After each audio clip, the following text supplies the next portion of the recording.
Hi, I'm Shona Phimister and I'm the founder of Phimfinch, and I'm also the host of the Phimfinch podcast, Sharing Experiences, where we like to share what we know and what we've experienced in terms of neurodiversity and the education system. If you've got something to share and you'd like to be on our podcast, please do get in contact because we would love to hear from you so that others can learn from your experiences too. Okay, hi Sylvia. Thank you so much for joining me today. I really appreciate your time. I'm very interested in particular in your role in social work and as a fosterer, but I'll let you introduce yourself to people as to everything that you do. You do lots of things. I do. Thanks for inviting me. It's a pleasure to be here. It's taken us a long time to actually get this together. Yeah. Yeah, But it's but worth then it. we're both. Yeah. It's worth waiting for. I think because we've sort of online known each other for about 3 years, haven't we? So Yeah, actually, I just realized last night. I keep telling people it's 2 years I've been doing like property stuff, but actually, yes, it is more like 3 years. yeah, but we've never met, so not yet. Not yet. One day. Would you like to know? Yeah. So, tell me, how did you get into fostering? Let's start with that.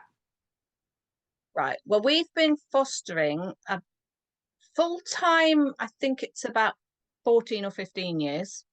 But before that, we used to do respite for children with disabilities. Mm-hmm. Just lived at home, but they give the parents a break one weekend a month. But I started fostering originally because I'm a social worker, Mm-hmm. and when I did placements, I was one of my placements was in child protection, and I just saw the need. You know that there's just not enough foster carers out there, Mm. so that's why we started fostering. And you specifically foster young people with disabilities, don't you? Why was that the choice that you made?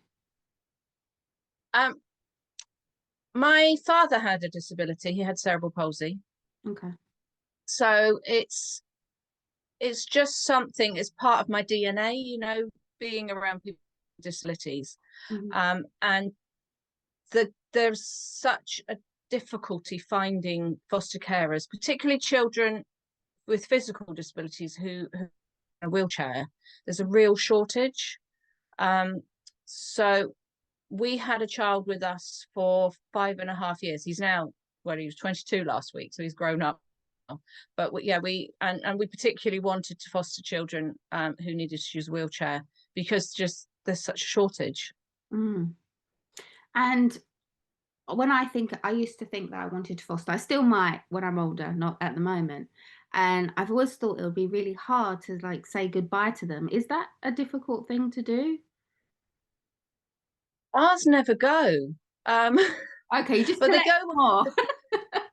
They go when they become adults. Most of them. Right. Um, we've got one with he came. It's a long story. He came with a disability, but he sort of he recovered from the physical disability, but then we later found out he had autism. But he came to us when he was 10 and he's 24 and he's still here. I see. Um, hopefully he may have a flat soon, but yeah, most of our children are term. We don't tend to have too many emergencies or short term ones. So how many young people, I say young people, but some of them are not so young anymore, but how many do you foster right now?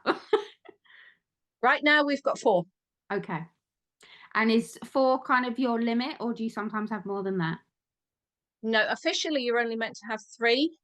They can give you a dispensation, so they're 2 separate sibling groups. Right, okay. And so through doing that, I don't know if you want to say a little bit about your business that you have and how that's connected. Well, elevated holiday homes came about because when we had the guy with us in the wheelchair, he needed hoisting, Mm-hmm. and we obviously like to take the children on holiday, and we went to go on holiday and look for places to go on holiday, and we just couldn't find anything that absolutely met his needs. He needed a hoist, he needed a profiling bed, we needed a wet room. Mm-hmm. Um, and this was nearly 10 years ago, but at that time there was very, very few properties around.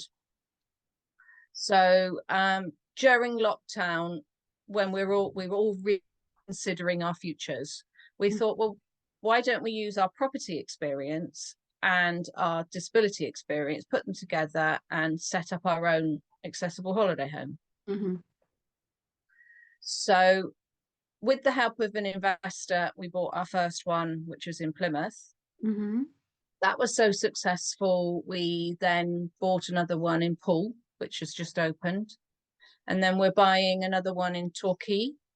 And now we're working with other investors who are buying them for us to manage. So it's gone from the dream of having one holiday home to actually having a business and promoting them and managing them for other people. That's great. And I imagine because they're so hard to come by, that you must be fully booked quite a lot. Is that the case? Yeah, because some of them are holidays and some of them are sort of interim placements for people under different circumstances. Obviously, you can't find an adapted property, particularly, I don't know, if somebody had a fire or something. You can't just find an adapted property for them. So we're a mixture. But yeah, the Plymouth one's been fully booked since it opened. Excellent. Well done. Thank you. And how often do you go and stay there then with your family, or is that not what you do? Is it just part of the business? Part of the business. We did go down there with the boys when they were helping us set it up. Mm-hmm. But no, generally, and isn't to stay there. But we do have one we're just soon opening in Sandwich in Kent, which is an investor's bought, which is actually a 4-bedroom house, but one of the rooms happens to be adapted. So I'm looking forward to staying in that one because I want to explore Kent a bit more. Yeah, Kent is nice. Yeah, it's good. I go there a lot. I was just over the bridge. What do they call it? The Garden of England, don't they, Kent? Yeah, it is pretty. What's it like? Because obviously you come from the social worker, social care angle. What have you found to be difficult, perhaps, with the education system, or have you found everything to be very smooth with your young people? I could swear, it is a Don't do that. absolute nightmare. Okay, I thought that would be what you thought, but I didn't want to prompt you. Would you like to explain? Wow. The EPCs and the SENs and Sorry, they don't some work. people watching this might not know what those acronyms are. Do you want to explain, please? Right. So special educational needs system, which is where you sit. Yeah. And the education healthcare plan, which is what the council write for the young people, which is supposed to prescribe the type of education and the type of support they need. Mm-hmm. But nobody reads it and nobody listens to it, and the EHCP doesn't. It depends who wrote it, whether it actually reflects the young person anyway. Mm. I've even read somewhere one HCP for one child had 3 people's names on it because they'd obviously copied and pasted things from other people's, and I was like, so how do we know what on this is actually to do with this young person? It's crazy. Yeah, because they could be like a passport. They could be absolutely brilliant, but that I know our local council, they're inundated, and they were just bringing in temporary people just to get them finished. Right. But they didn't reflect the young people. Our 2 that have got EHCPs don't reflect them at all. I've seen an increase of people that have received EHCPs. And do you think that's because there are more young people being diagnosed with things? Or do you think it wasn't like recognised before? Or do you think there are more people that have needs? I don't think it was recognised. I know one young lad, he's no longer with us. He was very troubled and he ended up having to go into residential. But we couldn't even get one for him. Mm. And the school were gatekeeping and oh, I don't think he needs one. Whereas this young lad was very, very troubled and should have had one. So I think there's so many stumbling blocks to getting an EHCP. But then and then families think that the HCP is the be all and end all, but that's the start. Because both our young lads have got them, but they're both in the wrong school setting. Right. And then again, that's because there are a lack of placements for that they need. Yeah, I find that, I mean, so I do work with special educational needs young people, but we're not a special school. We're an alternative provision, which has a high number of special educational needs young people. I think the latest report said that it's like 80% of AP kids have special educational needs, which makes total sense to me, because if you find learning difficult, or not even the learning, but you find the classroom atmosphere difficult and frustrating and you become dysregulated, then that causes you to possibly misbehave, lash out, which then leads to an exclusion or some other punishment. And so it totally makes sense to me that that's why there are so many people with special educational needs in AP. And I feel like anyone that gets sent to AP, the first thing that should happen is they get tested for special needs, because need to. Yeah, because the amount of them that have got ADHD, or they're sort of like got a trauma informed yes, definitely, learning problem, or undiagnosed autism. It because like the lad that's with us who's 24, he was 23 before we finally got his diagnosis, even though we'd been saying it since he was 10. Yeah. And what's scary is you work in the system, therefore you know who to talk to and you know how to use the language. So if it was difficult for you, how difficult is it for those, I don't know, single parents who don't have a clue about anything to do with the system? The trauma that causes for the whole family, I think, is so long lasting and makes them hate the education system. And I almost feel like the reason it's so difficult right now is because that's how it's been for the generation before. So we've got whole generations of family that just reject support at all because it's hurt them so much. I don't know. Am I making sense?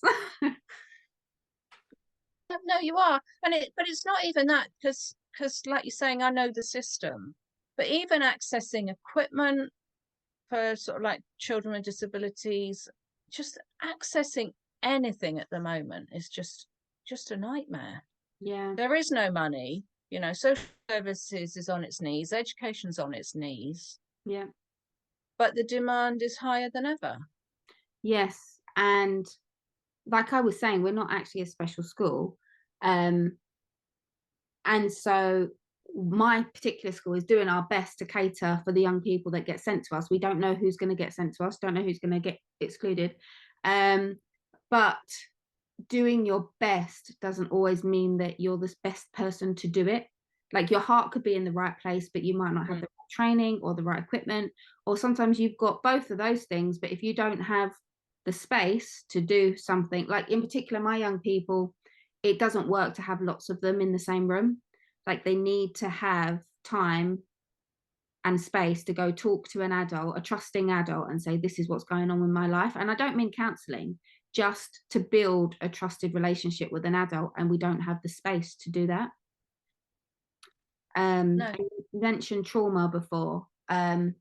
Even just being excluded from school, even if that was the first thing that's caused you trauma, which I very much doubt, there's usually lots of things that lead up to that, but that in itself, being told that you no longer fit the norm and you need to go to this different place, that's traumatic as well. And people don't really associate that. They're like, well, you're here now, get on with it. And it's like, no, that is really difficult to handle. No, it is. And I know, particularly with foster children, there's not enough understanding in schools about trauma. We're having a lot of problems with the girls at the moment are at secondary school. They're not SEN. They're quite clever, quite bright girls, but they've had a lot of trauma. there's no understanding of the sort of like why the behavior is there. Yeah. It's just they're naughty kids, let's exclude them. Yeah. And I don't know how much training do teachers get around trauma and how it affects people's learning. And I don't think they really do, not in the formal qualifications that you would take. There's plenty of additional training. I'm always getting CPD stuff sent to me about well-being of the young people and staff. But it almost seems like companies just possibly just trying to make a profit, trying to sell another course, rather than actually thinking about a young person. And the same way, it's like things seem to be all about paperwork these days rather than the actual working with the kids. And I've experienced the same thing, that my staff really want to be sitting with that child chatting to them, but after they've chatted to them, they've got to spend an hour writing up what they talked about. And so same with my job. So then that means that's time they can't spend with the young people. And I get why we're writing more things down now, so we got more evidence, but it's taking away from what we're actually doing, and that's, I think, having a really negative effect. Yeah, it is. And I don't know the answer, because there's shortages everywhere. Obviously teachers are going on strike, nurses strike, firefighters, well, no, actually not fire, ambulance, all sorts are on strike, and you can understand, people are struggling financially. Yeah. And everyone finding it difficult to recruit. So I don't know what the answer is. Yeah, and I think all the people that are striking at the moment, what's interesting is obviously during COVID, we were the people still at work while other people were allowed to stay at home. Yeah, and it's all of you, isn't it? It is the teachers, the ambulances, the nurses, the ones that got us through it. Yeah. Yeah. Because I was feeling cynical the other day, because you drive along and there's still a few banners about "We love the NHS." You still see them around, and thank you NHS, but where's the thanks now? Yeah, I know. I think that is like a gut-wrenching thing. I don't think all schools were doing as much as other schools, but because we work with the most vulnerable in our borough, then we were at work, and even when we had to go home, we taught a full timetable all day. We were calling those kids, making sure they're up, we could see them. We would check, then if they like zoned out, they would get a phone call, but not to tell them off, just be like, "Are you all right, mate? Are you okay?" No, they're not okay, because they're trapped in their house. Do you know what I mean? Like, we did all that kind of work while other people were getting paid not to be at work, and then we get to this point where we're not really making that much. And it's quite scary, isn't it? Because teaching is like a career. It's something that you should, and people say to me in other countries, not yeah, teachers are looked as highly as like doctor. Well, that it's actually still what we're saying, that doctors aren't being looked after either. But no, but you think back 50 years ago, and doctors were really respected and paid well. And so were teachers. You were sort of like the forefront of the community, the local teacher, the local doctor. But yeah, even solicitors, but then they've had to strike because I don't know what's gone wrong with society. Yeah, it does seem quite scary. And then I think, well, actually, the country's been through things like this before. It just wasn't exactly the same as this, and people got through. We still exist. The humans still exist, so we will get through it, just like how we did get through COVID. But it's hard to see what it would look like, and it's quite a depressing place at the moment, I think. But it almost feels surreal what we went through COVID, and we have very short memories, I think, don't we? Yeah, I mean, I remember during COVID thinking, well, after this, everyone's going to work from home, because why wouldn't they? But they didn't. Loads of people went back into work. Some people stayed at home, or they got hybrid jobs. And now I hear people on the radio saying we can't let people work from home, it's not productive, blah blah blah, blah. And I'm like, oh, so I don't know. Sometimes I don't know what to believe because the media tell you what they want you to hear so that you act a certain way. So I don't even know what's real and what's not. No, no, and the thing is, you, like you say, you can't actually believe the media, Mm. and they're so biased about what they're actually telling you and what they're not telling you. So I don't know. We just have to carry on as we are and do our best, don't we? Yeah, and that is what I do. Just as a person in general, I try to, when something goes wrong in my life, other people will be like, this person did that, blah blah, and I'm like, no, like maybe I'm not happy with their choices, but I can only change myself. I can't, you can't force other people to do things. So I just think, what else can I do differently to make my life and other people's lives better? But that's hard sometimes.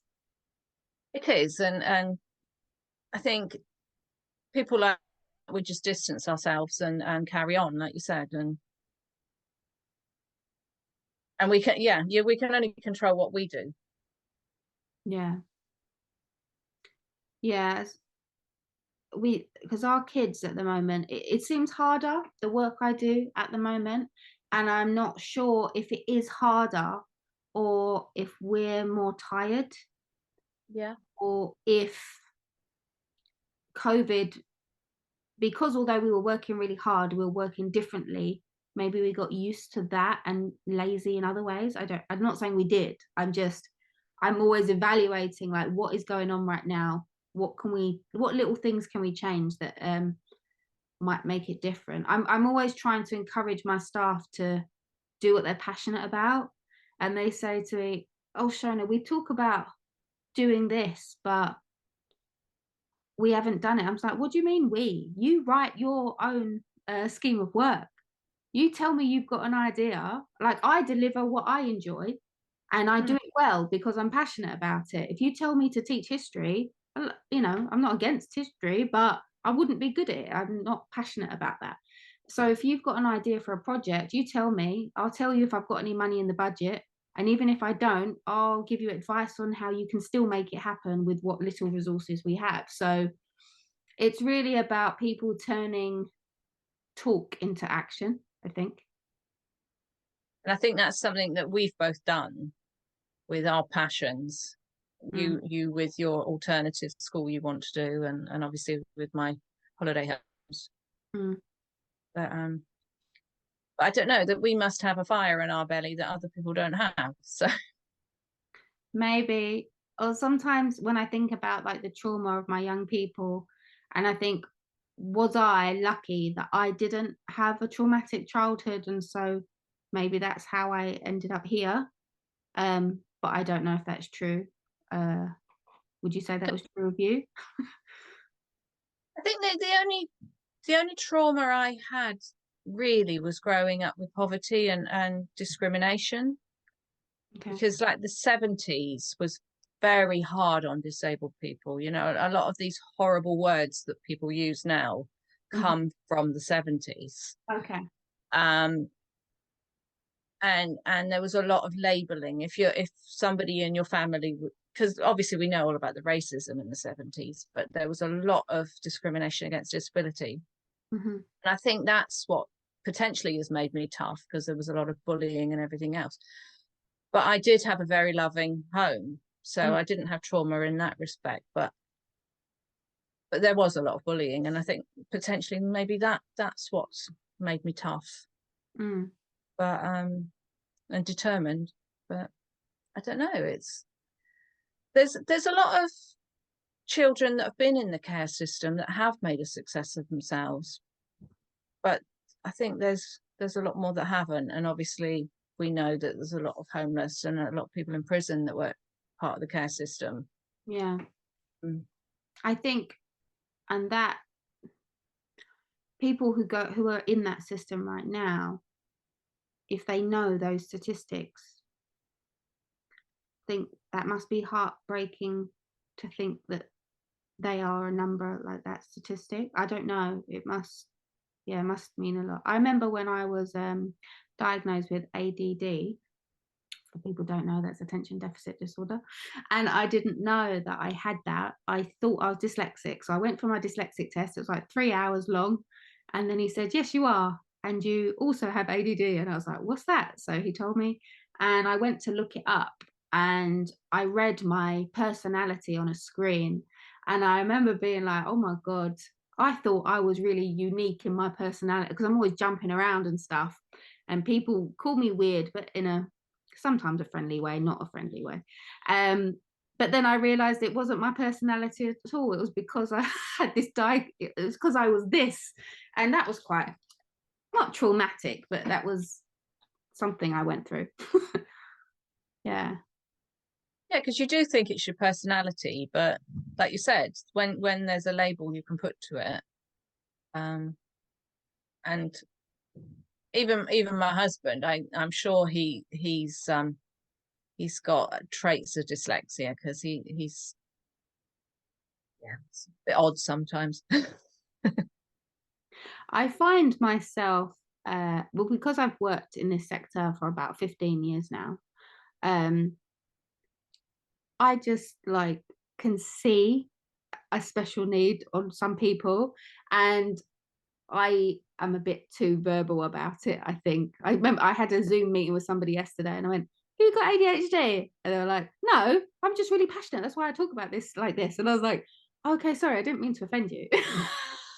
But you do, don't you? I do that as well, and because it's spotting autism as well, and people, Yes.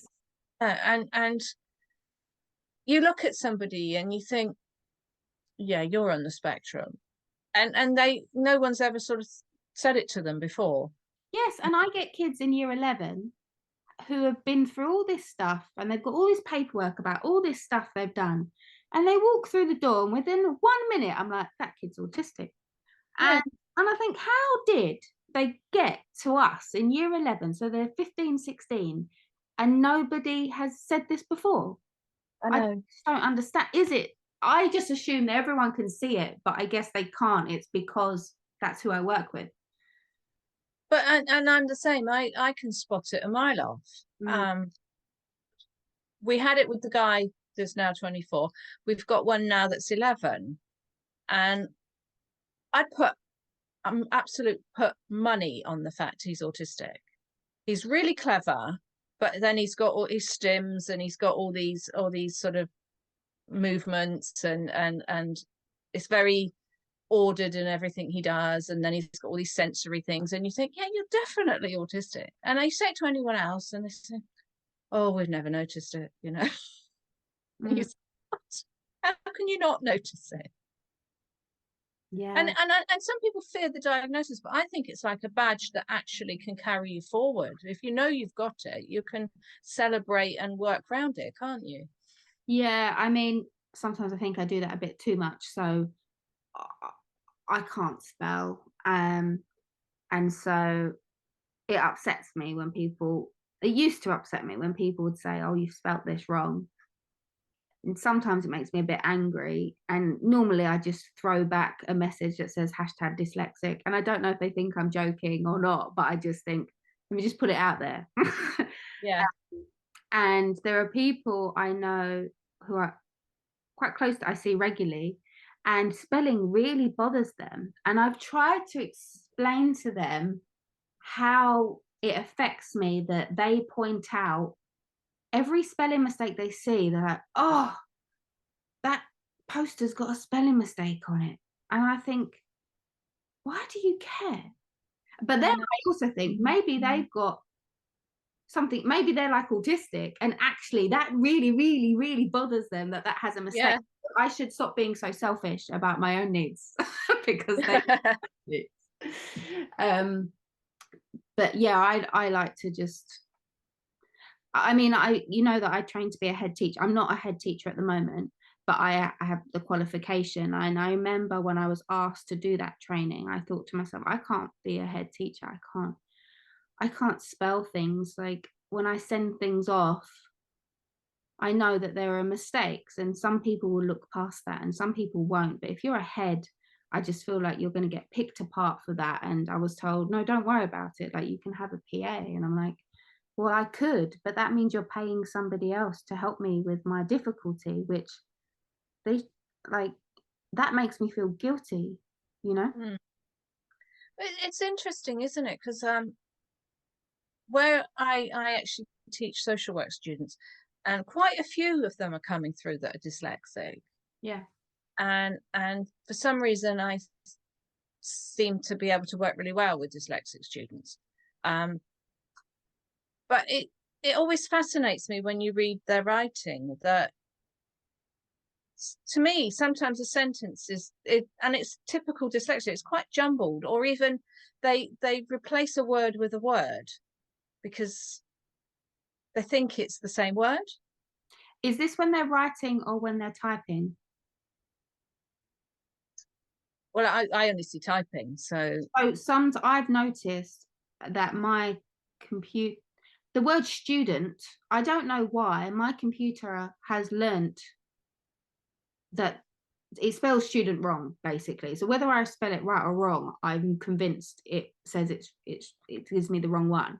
And if I'm supposed to write from, so it always says form. And sometimes I read it back and I can notice it. No, I only notice it because there's a red line under it. And I also, yeah. But then if you've substituted a word, which they often do, they substitute a word with another word, it won't have a red line under it because it's spelt right. yes, that's what I was going to say, that it might not be them that's substituting the word. The computer might automatically do it, and therefore they can't see that there's a mistake because it's not underlined. I also, one of my colleagues was watching me type. I don't know why I always offer to take notes because I'm rubbish at it. So I take notes when I meet with my staff, and she was like, oh my God. And I was like, what? She goes, your computer just autocorrects so much stuff. And I was like, doesn't your computer do that? She said, no, but it's because over my however many years of learning to use the computer since I was at uni, then I guess I've been programming my computer to know me. So Yeah. it does all this stuff that other people's computers don't do, and I didn't even know. But yeah, cool. All right, I've taken up lots of your time, Sylvia. Is there anything else that you would like to share with everybody before I let you get back to your evening? Just about our next exciting project actually is we're building a development up in York that is actually going to be supported living. Nice. So it's just in the planning stage at the moment. Obviously, it's been drawn up, but it's going to be so it's going to be certain part of it is going to be supported living, and then hopefully the other part's going to be some bungalows. But it's all going to be as carbon neutral as we can make it. And Nice. so from buying individual little bungalows, now we're actually looking at developing and building. So it's all quite exciting. That is exciting. Can I just ask, when you do things like that with the supported living, because I think when investors hear about it at first, they might think, oh, that means they're paying for people to live in their houses. But how does it kind of work out? Do you have to work closely with the council, or? But the way this one's working is that the council, we are working closely with the council because they've identified the plot, because they're all for what we're doing. And then what will happen is obviously that there's been some arrangement with the plot. We'll get the planning, we'll do the building. And then it'll be leased to a provider. So a registered provider will actually take over the care part of it. Okay. So we'll own the building, but somebody else will manage it and deal with the tenants and look after the tenants. So for investors who want to do it, actually working with somebody who is tested and knows what they're doing rather than trying to do it themselves, then but they don't have to worry because they're not the ones that are having to work with the tenants if that's something that would worry them. You know, Yeah, because when I spoke to some property people in the past and they've thought about doing it, they're thinking about all that stuff. And I've highlighted, obviously, I work with with young people that don't fit mainstream education, and many of those are in care. So that side of supported living for kids in care or coming out of care. Yeah, we can't be specialists in everything, so let people do what they're really good at, right? Absolutely, you know, and find somebody, like I said, who's done it before, who knows what they're doing, and that makes a really good sort of partnership then, you know. So, but yeah, we're always looking for investors to sort of work with us, people that have got disability experience or are interested in supported living or interested in just property investing. So when you do your service accommodation, do you normally take properties that are already slightly accessible, or you basically take any property and then you make it accessible? We can do either. Most of the bungalows have had some form of, they might have already had a wet room in, or because they're like a lot, and they've all been from people that are elderly. So the council tend to put in wet rooms for people when their mobility starts declining. Mm-hmm. So they've been partly adapted, but then we make them more adapted. Mm-hmm. But we can work sort of like, we can buy, but also we're happy to work with other people who have a bungalow who'd be interested in sort of leasing it to us. So there's lots of options. Okay. And if anyone wanted to get in contact with you, Sylvia, what's the best way to do that? Either through Facebook, or I can give you my email, and then when you do your blurb, you can put my email in and my links. Excellent. All right then. Well, thank you so much for your time. I very much appreciate it, and I hope I didn't overshare too much in this podcast. No, I think it's been a really good two-way conversation. Good. Yes, it has been. Thank you very much again. Appreciate it. Okay then. The Phimfinch network is now set up, and we invite everybody to join as a bronze member. Bronze membership is free, and it allows you to find out about all the different projects that we are working on. We're always seeking funding and sponsorship, so you can get yourself and your company involved to help these young people have more successful lives.